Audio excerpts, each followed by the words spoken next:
안녕하세요. 마가서원입니다. 오늘은 영화당에서 뵙습니다. 영화당이라는 이름은 말 그대로 영화를 보는 공간이라는 뜻과 영화롭게 되어져 간다라는 뜻의 이중적 의미가 담긴 이름입니다.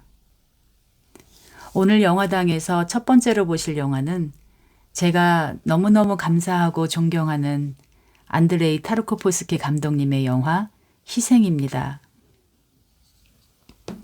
죽기 전에 꼭 한번 해보고 싶은 일들이 몇 가지 있는데요. 그 중에 하나는 언젠간 타르코프스키 감독님의 무덤을 찾아가 빨간 카네이션 꽃 한 다발을 그 앞에 꼭 놓아드리고 싶어요.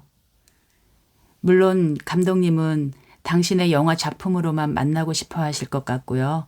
별로 좋아하시지도 않으실 것 같지만요. 그래도 저의 마음이 그러니까요. 제가 어느 정도로 감독님께 감사와 존경의 마음을 가지고 있는지 아시겠죠?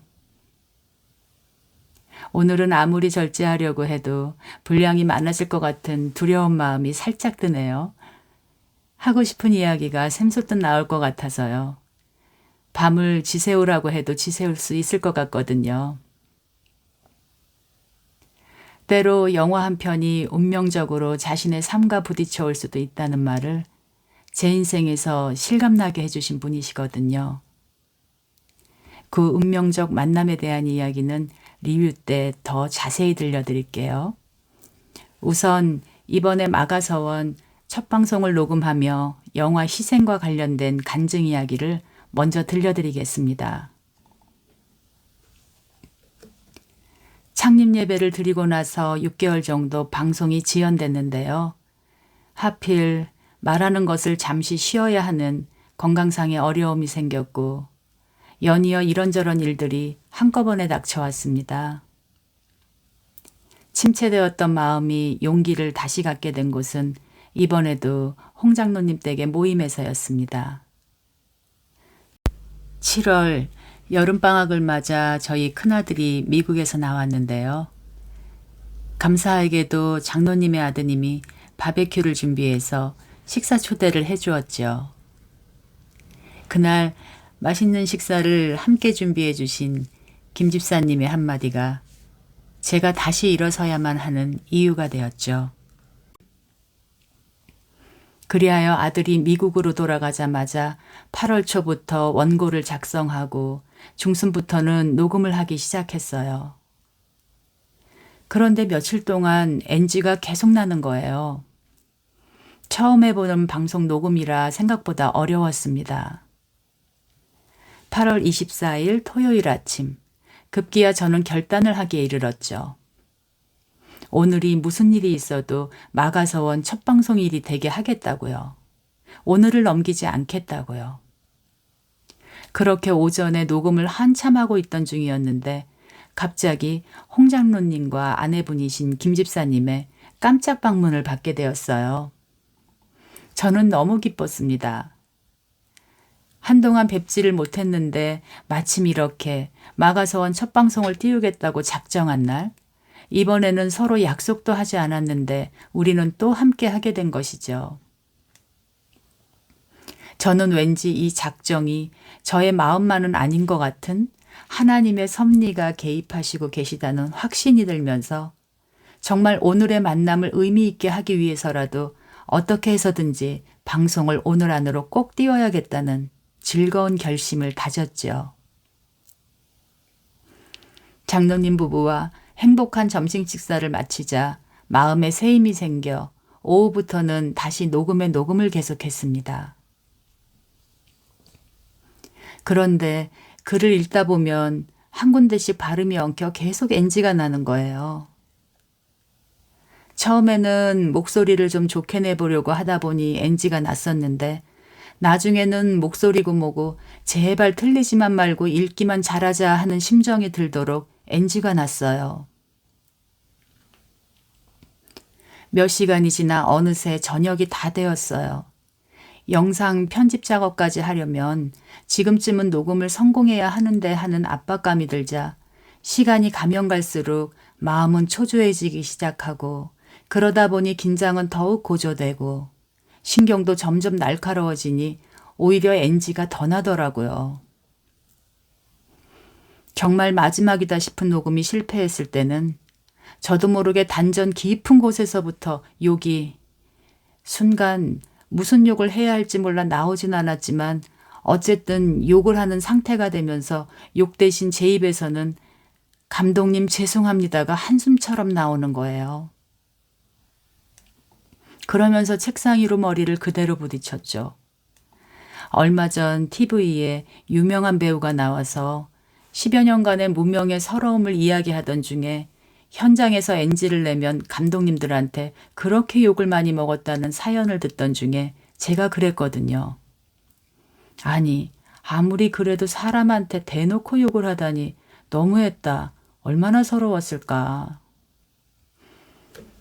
그런데 정말 가슴 졸이며 마지막이다 생각하고 읽어내려가던 원고를 거의 막바지에서 틀리게 되니까 저의 잊혀진 욕의 세계가 바로 열리더군요.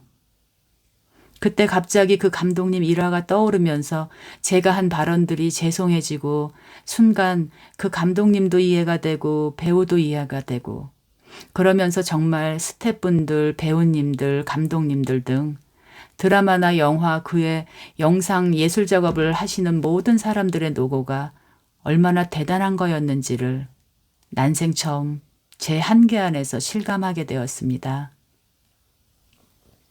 정말이지 나중에는 시간은 다 돼가지 계속 버벅거리며 틀리지 진짜 눈물이 다 날 지경이 되었지요. 이젠 정말 마지막이다 하는 심정으로 초각성 상태로 파이널 녹음을 했는데 결국 마지막 문장에 가서 또 버벅거리고 말았죠. 그래, 난 스탠리 큐브릭이 아니야. 도저히 더는 못하겠다 하며 결국 자리를 박차고 일어섰습니다. 그리고 남편에게 녹음본을 넘겨주고 영상 작업을 남편과 함께 해나갔지요. 그런데 말입니다. 알고 보니 녹음이라는 것이 잘못된 문장만 수정이 가능했다는 겁니다. 남편의 말이요. 아니, 이 엄청난 사실을 왜 이제 말을 해주냐고요. 며칠을 고생했는데요. 그 중요한 말을 이제 해주면 난 어떡하냐고요. 정말 기계치의 서러움이 한꺼번에 복받쳐 올라오더군요. 이틀 뒤에 결국 수정본으로 다시 올리게는 되었지만 아무튼 우리는 그날 밤 8월 24일 토요일 밤 12시 바로 직전에 그렇게 첫 유튜브 방송을 올리게 되었습니다. 그리고 그 다음날 25일은 이동진 평론가님이 진행하시는 영화 희생의 GV를 가게 되었죠. 처음 영화 희생을 보고 감동을 넘어선 강렬한 체험을 했던 순간을 잊을 수 없었기에 정말이지 달려가는 심정으로 극장을 향했습니다. 그런데 이번에도 처음 영화를 본 날과 똑같은 일이 제게 일어났는데 이번에는 영화 자체가 아니라 영화 외적인 부분, 즉 영화를 만드는 과정 자체가 제게 강렬한 영화적 체험을 안겨주었습니다. 희생의 마지막 부분에 이르면 세트로 지은 커다란 집 한 채가 불에 타는 클라이막스 장면이 나오는데요. 6분이 넘는 롱테이크로 찍힌 가장 스펙터클한 장면이라고도 할 수 있는 그 장면을 보면서도 저는 그 스펙터클함에 압도되는 것이 아니라 오히려 마음에 조바심이 생기면서 만약에 저 장면에서 NG 나면 어쩌지 하는 트라우마적인 생각이 계속 머릿속에 맴돌기 시작하는 거예요. 결국 참지를 못하고 옆에 있는 남편에게 저 장면 NG 날까 봐 감독님 얼마나 가슴을 졸이셨을까. 내가 다 지금 가슴이 떨린다 라고 귓속말을 다하게 되었습니다. 그런데 이어진 평론가님의 해설 영상에서 충격적이게도 그 장면이 카메라 고장으로 NG가 났다는 거예요. 저는 순간 헉 하고 숨이 멎었습니다. 보시면 아시겠지만 영화 내내 장소는 거의 집안이고 커다란 그 주택이 제작비의 거의 대부분을 차지했을 텐데 부분 전소도 아니고 집이 완전 전소된 NG가 난 상황이라니 정말 그 상황에서의 타르코프스키 감독님의 표정은 나라를 잃은 사람의 표정이었다고 평론가님은 해설해 주시더군요. 구체적인 이야기를 들으면 들을수록 너무도 안타까워서 속눈물이 계속 흐르는 거예요. 이어진 감독님의 영화 밖의 삶의 이야기를 들을수록 명치끝이 아려왔습니다. 알고 보니 감독님이 영화 희생을 찍을 당시에는 이 작품이 감독님의 마지막 유작이라는 것이 운명적으로 여겨질 정도로 최악의 상황이셨어요. 이미 병원에서 암 선고를 받으시고 투병 생활을 하시던 중이셨고 특히 마음이 아팠던 부분은 구소련의 정치적 탄압 때문에 그리운 아들을 당시 망명 중이시던 이탈리아로 데려올 수 없게 된 상황이었죠. 심지어 아들을 돌보고 계시는 부모님께 돈도 못 붙이게 하는 정치적 압박에 지속적으로 시달리셔야 했다고 하시더군요. 세계적으로 유명한 감독님이셨지만 예술 영화를 하신 분이라 늘 가난과 돈 걱정에 시달리셔야 했고 무엇보다 투자에 대한 격정적인 분노를 유발할 수밖에 없게 하는 영화의 환경적 고초까지 더해진 그야말로 이루 말할 수 없는 고통 속에서 감독님은 영화 희생을 완성해 나가신 것이었어요. 그런데 제작비가 가장 많이 든 세트 촬영에서 NG가 났으니 당연히 제작자들은 편집이나 영화 테크닉으로 넘어가자고 감독님을 회유와 설득을 하기 시작했고 회유와 설득이 나중에는 협박성에 가까운 압력이 되자 제작자들과 감독님은 심각한 불화를 겪으셨다고 합니다. 그럼에도 감독님은 끝까지 굴하지 않으시고 재촬영을 고집하셔서 결국 그 NG 장면은 다시 촬영이 되었다고 합니다. 그 당시 촬영 감독님이 스벤 니피스트 감독님이셨는데 영화를 자세히 보면 손을 달달달 떨며 찍으셨다고 하시더군요. 촬영을 마치고 감독과 모두들 껴안고 함께 울었다는 대목에서는 숙연해지기까지 했습니다. 집으로 돌아오는 길 차를 타자마자 저는 참았던 말들을 쏟아놓기 시작했어요. 영화 몰입을 방해받을 정도로 수도 없이 일어났던 저의 NG 사건이 나의 단순한 실수와 남편의 무심함 때문이 아니라 오히려 남편의 연약함을 하나님 아버지의 특별한 개입하심의 통로로 사용하셨다는 깨달음과 함께 이번에도 감독님의 영화는 제 삶의 분기점에서 이정표가 되어주셨다는 감사와 함께 이런 일이 제 인생에서 또 일어날 수 있었던 것은 영화 예술에 대한 감독님의 진실하고도 숭고한 희생적 사랑 때문이라는 것이 동시에 깨달아진 순간 저는 차 안에서 결국 울음을 터뜨렸습니다. 연결됨 때문에 울음이 나왔지요. 진실한 사랑, 희생적 사랑이 있는 곳에 예수 그리스도께서 보내주신 성령님의 역사하심은 함께하시며 시간과 공간을 초월해서 그러한 영혼들이 하나 될 수 있도록 계속 연결해 주시고 계신다는 신비의 하나님 나라, 역동하시는 하나님 나라가 그 순간 실감되었기 때문이에요. 다시 말해 기독교적인 구원론이 주제인 영화를 만드시는 과정 자체에 그분의 희생이 녹아들었기 때문이고 그랬기에 진실하신 하나님은 타르코프스키 감독님의 영화가 결국 영혼의 길을 찾아 나선 사람들을 위한 영화가 되도록 역사해 주셨다는 것이 말할 수 없이 위로가 되었습니다. 임마누엘의 하나님이라는 당신의 이름은 이런 자들에게 알려주고 싶으신 당신의 이름이실 테니까요.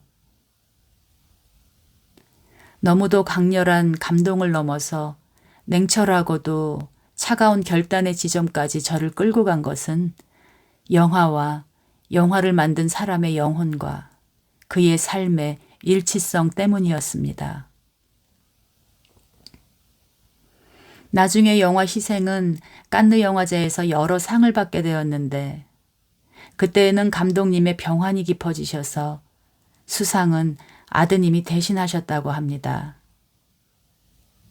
TV로 아드님의 소감을 들으시면서 내 아들이 저렇게 말을 잘한다고 자랑을 하실 정도로 아들 사랑이 각별하셨다는 인간적인 면에 대한 일화를 들었을 때는 그런 아버지와 정치적인 이유 때문에 생이별을 해야 했을 아들의 고난이 가슴 먹먹하게 다가왔어요. 감독님은 이 영화 희생의 오프닝에 아들을 위하여라고 밝히고 계십니다. 아들, 즉 다음 세대를 위한 당신의 마지막 유언 같은 영화이시죠. 당신의 인생이 지향하셨던 예술 역사의 모든 것을 담아낸 것으로서요. 그나마 제 안에 조금 남아있던 걱정과 근심들이 제 울음에 녹아 차 안에서 다 사라지고 있었습니다.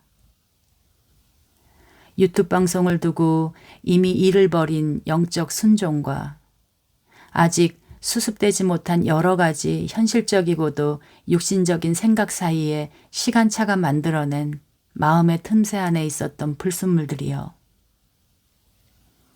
말하자면 앞으로 다가올 대가지불의 고통, 건강에 대한 염려, 시간의 압박으로 인해 내려놓아야 할 이러저러한 육신적인 욕구들, 결국 두려움과 이기심이라는 줄에 매달려 있던 여러 추들이 끊어지고 있었어요.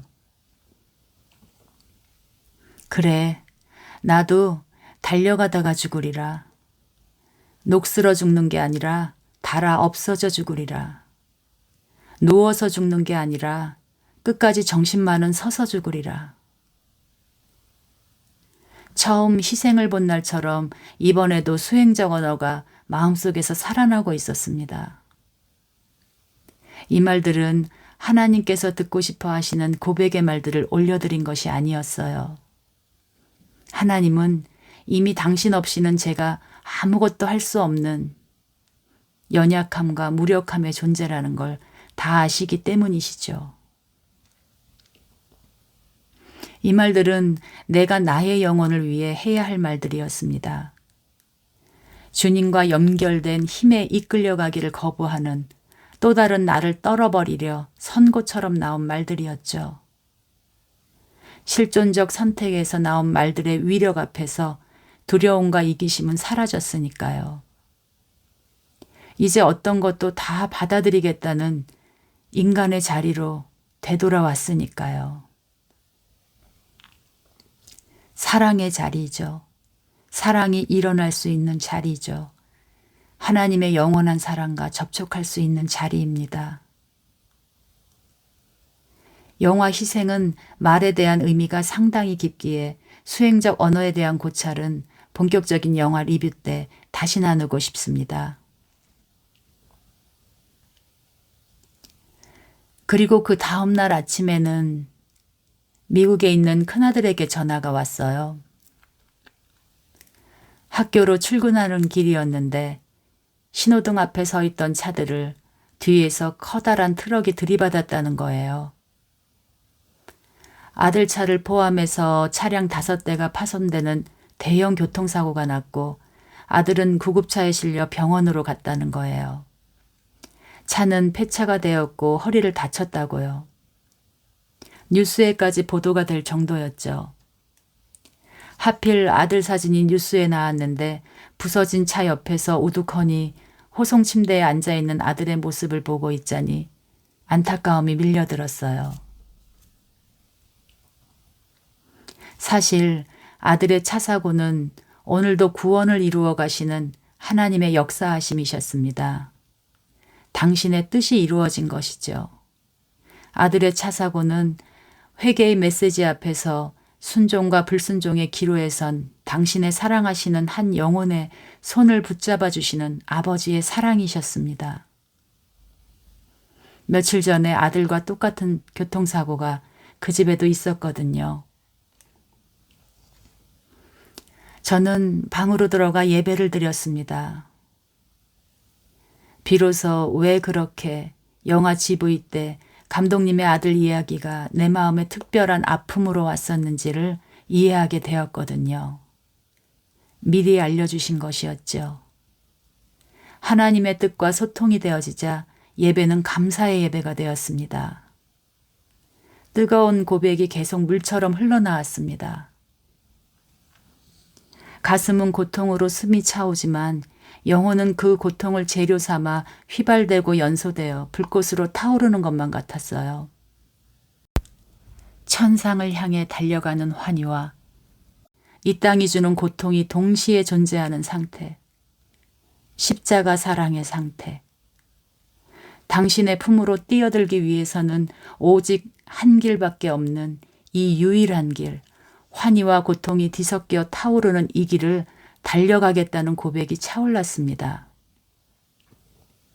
두려워할 경황도 없이 주저하고 회의하고 고민할 일체의 시간을 내게 주지 않고자 오직 달리고 또 달려가고 싶다고요. 저는 희생 그 자체가 추구해야 할 무엇이라고 생각되지 않습니다. 윤리 도덕적 차원의 높은 경지라고 생각되지도 않습니다.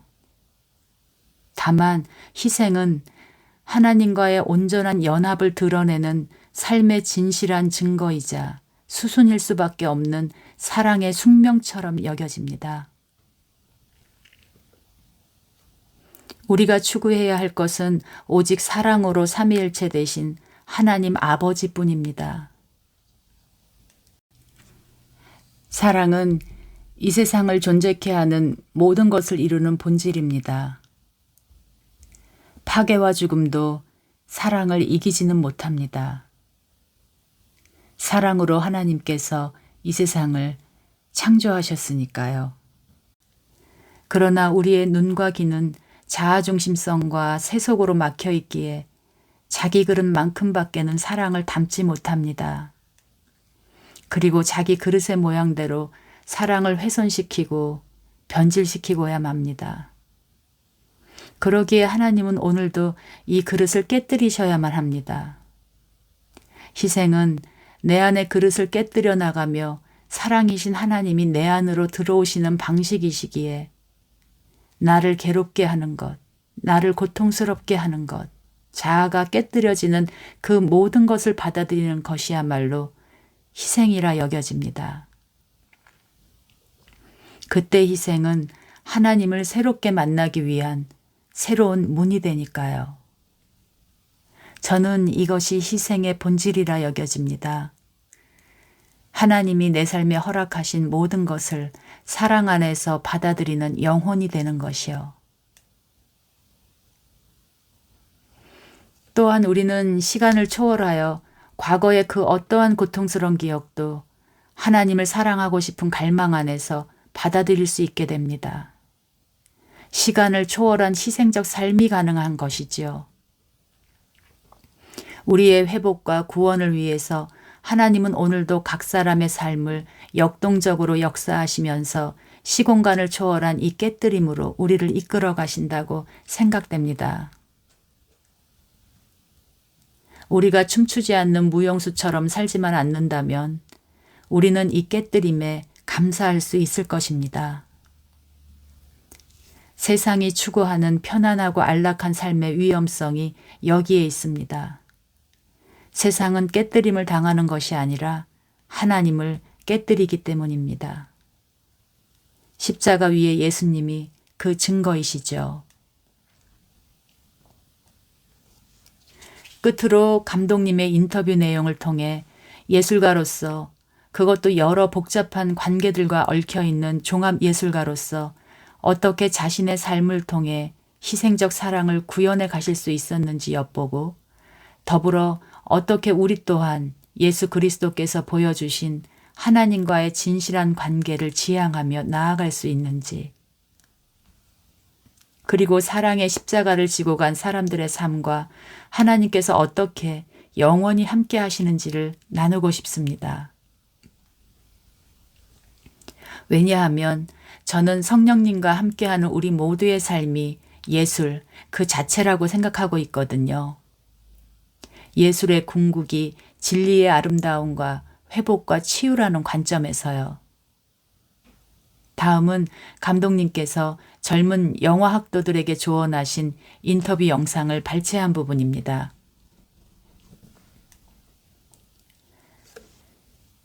영화와 삶을 구분짓지 마세요. 그들은 영화를 단순한 직업으로 여겨 착취해요. 즉, 살아가는 방식과 영화에서 다루는 것이 다른 사람들이에요. 영화를 만드는 과정에서 하는 행동들, 그 과정에서도 도덕적 책임을 져야 한다는 것입니다. 영화는 매우 어렵고 진중한 예술임을 받아들일 준비가 되어 있어야 해요. 자기를 희생해야 하는 일이에요. 감독은 작품을 소유하면 안 돼요. 작품에 소유당해야 해요. 영화가 당신의 삶을 이용하는 거예요. 그 반대가 아니라요. 이 고백대로 영화를 만드시는 과정 자체에 자기 자신을 제물로 드리셨기에 제가 2번씩이나 그것도 인생의 중요한 갈림길에서 영향을 받은 경험을 할 수 있었다고 생각합니다. 하나님께서 함께 하시며 역사해 주시는 실제적인 이야기가 있는 영향을요. 저는 이것을 통해 하나님 앞에서 예배와 삶이 구분되지 않은 진실하게 삶을 살아간 성도들은 하나님과 함께 모두가 진실한 사랑으로 연동이 되어 있다고 생각합니다. 이 관계들의 장이 천국인 것이죠. 저는 이 관계를 분명히 느낍니다. 비록 얼굴도 못 배웠고 대화도 못 해보았지만 시간과 공간을 떠나서 역사하시는 하나님의 섭리 안에서 진실한 영혼들과 연결되어 있는 것을 분명히 알고 있습니다. 지금 여기에서 보고 있는 그 어떤 관계보다도 더 실제적으로요. 저는 이것이 천국이라 생각되고 영원이라 생각됩니다. 영원은 시간의 길이가 아니라 차원입니다. 천국과 영생은 이렇게 지금 여기에 와 있습니다. 우리가 그곳에 들어갈 수 있는 영혼으로 거듭날 수 있는 기회는 지금 이곳 여기에서의 실존적인 선택 밖에는 없습니다. 시간이 없습니다. 다른 기회는 없습니다. 저는 감독님 인터뷰 영상을 지금 여기 실존하는 나의 삶으로 가져와 봤습니다. 지금 여기에서 내가 만나는 내 옆의 삶, 남편, 자녀, 시댁 식구들, 이웃, 친구, 나를 둘러싼 모든 하나님이 허락하신 관계들, 그리고 자연, 이 복잡한 관계 자체가 종합 예술가도 같습니다. 이 관계들과 함께 살아가는 삶이라는 과정 속에서 신앙인으로서의 도덕적 책임을 마땅히 져야 하며, 아니 지려고 몸부림쳐야 하며, 그 몸부림은 기도이겠지요. 그들을 변화시켜달라는 기도가 아니라 이 십자가적 삶으로 나를 부르신 하나님의 뜻을 받아들이게 해달라는 기도이겠죠. 매우 어렵고 진중한 예술로서요. 그리고 그 존재를 내 판단대로 소유하려는 것이 아니라 그 존재를 사랑하고 계시는, 그 존재 위에 머물고 계시는 하나님의 아버지의 사랑에 소유당해야겠지요. 인간은 가족이라도 온전히 사랑할 수 없는 존재이니까요. 그래서 내가 타인의 삶을 이용하는 것이 아니라 하나님께서 허락하신 모든 삶의 고통들, 특별히 타인으로부터 온 고통들이 나를 이용하도록 내 삶의 주도권을 하나님의 역사하심에 넘겨드릴 때, 작고 보잘것없는 나의 생명은 희생을 통해 하나님께 자신을 던진 예수 그리스도의 생명 안으로 전이되어 갈 것이라고 믿습니다. 오늘 많은 이야기 들어주셔서 감사합니다. 귀한 시간 내주셔서 정말 감사합니다. 곧 영화 희생의 본격적인 리뷰로 찾아뵐게요.